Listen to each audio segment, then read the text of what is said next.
Hello Aquarius, and welcome to March. This reading is for the month of March 2020. If you're interested in a more comprehensive yearly reading, please click the tab in the upper right hand corner of this video, and that will take you where you need to go for your yearly reading. This month is going to be very interesting astrologically.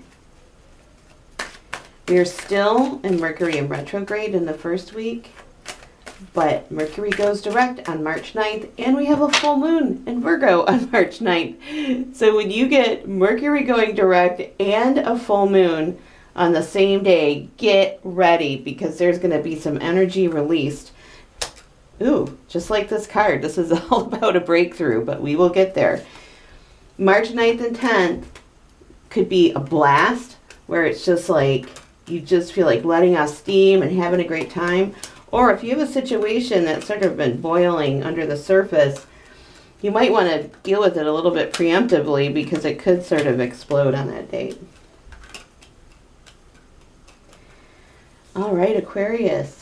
So the first thing I'm drawn to for sure is that central energy of this reading. And it's everything I was just talking about, where it's sort of like a sense of something building up. And if you've been working on something and it hasn't really been moving, it very well move ahead, but really fast and surprisingly. Like sometimes that happens. Sometimes you've been practicing and practicing and practicing, and suddenly you jump to another level. Or maybe you've been trying so hard to get your opinion across to somebody and get something moving, and they're just not listening. Well, with this, they may listen, and then all of a sudden everything jumps again to another level. This is crossed by the Chariot, okay? So what's really interesting about this is that this is a card that really deals a lot with willpower.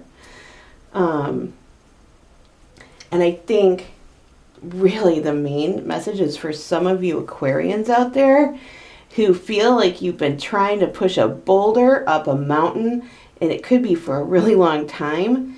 This message is keep on, you're almost there. You've got to engage your willpower. Don't give up. I do have to bring up something because we have a card here that sometimes is a self-saboteur card. Please don't sabotage. You know, I see it all the time. It's a human thing to do. Sometimes I really feel like people are more afraid of success than they are of failure. And if you're someone who, if you get honest with yourself, know that you sometimes prefer not to take responsibility. Staying stuck somehow serves you. You really could push into new territory if you allow yourself to succeed and move forward. Now, this is not, of course, true for all of you, but for some of you, if you know your patterns and you know that sometimes you self-sabotage, please know that this month could be a really big breakthrough month where you actually do push through to some new level of your life. Now, you may say, why would someone not want to do that? Well, maybe you feel like if you reach that goal, your life will have no purpose. Now, what are you going to do now? You know, maybe you don't want to move up the ranks. Maybe you like where you're at. You know, the truth is you're the hanged man here. You really got to touch base with yourself.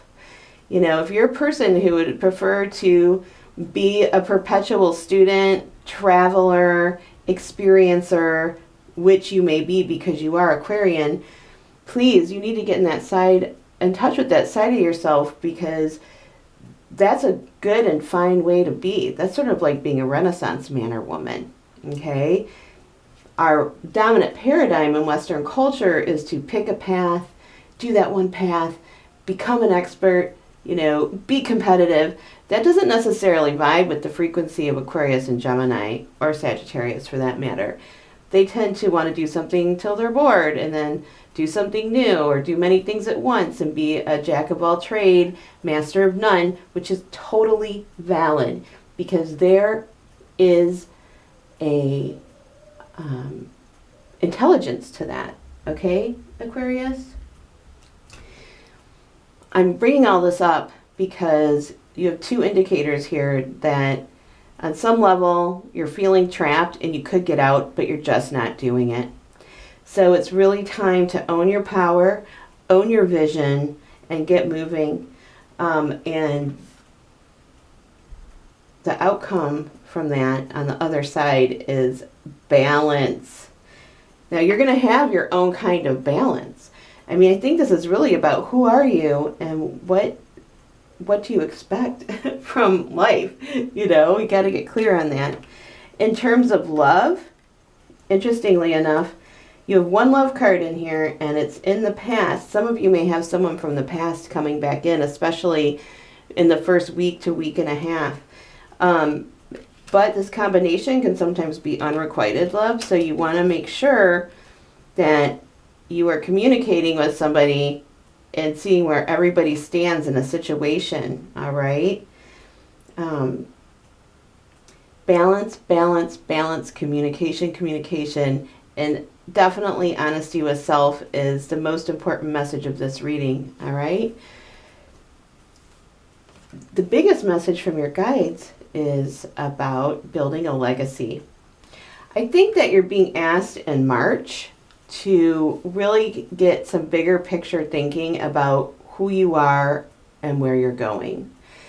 And because you have the Hanged Man, you could be changing again, and it's important to allow yourself to change and to not keep yourself trapped in an old idea of who you are, okay?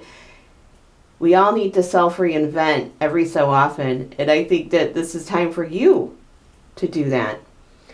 All right, Aquarius, please check back in with me next month. I'm really interested to see what energies shift for you by April. And if you enjoyed this reading, please subscribe. All right, bye.